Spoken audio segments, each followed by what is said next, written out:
cannot unsee. Now that we've seen it, we can't unsee it, including these strikes.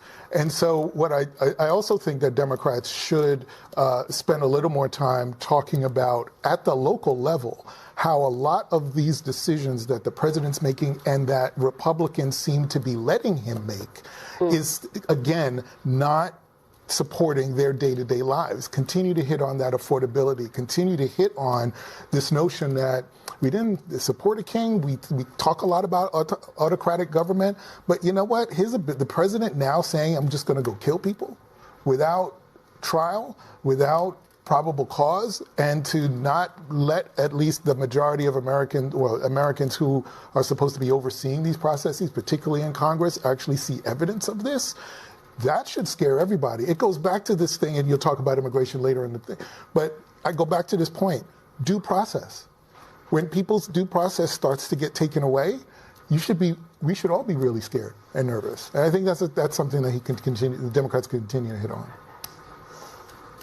It certainly is confusing at a time, too, when the same administration wants us to understand that they're on the brink of brokering a peace deal with the Russians, and that, Ukraine may have to give some things up just to bring us back to some sense of stability there. Meanwhile, they're escalating in another hemisphere of our... And if I could just say really quickly, the fact that he's gone on and said, clear the airspace, by the way, no fly zone, to me, how are businesses and people supposed to plan their lives and plan their business plan over the capriciousness of this administration? Well, and are we going to start shooting planes out of the sky? I mean, this is madness. There's actually a striking resemblance, if you all remember the dissent in the Trump immunity case.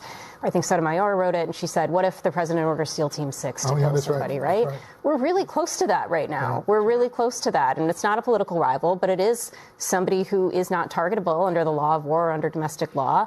So, I mean, unfortunately, I think we're probably looking at some pardons at the end of this administration on his way out. But that really doesn't cover the rest of the people in that kill chain that I talked about. Everybody down to whatever, lower ranked person was monitoring the surveillance or talking to the drone operator. Unless the president is going to take the time and Hegseth is going to take the time to learn all of those people's names, they are in serious legal peril from this. Lots to cover, I'm sure, in the weeks and months ahead. Margaret Donovan, thank you so much for joining us.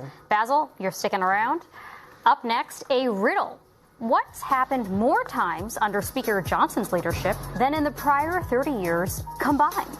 You're watching the Weekend Primetime on MS Now. We want you to bear with us for a moment and take a trip all the way back to 1910, when the Speaker of the House was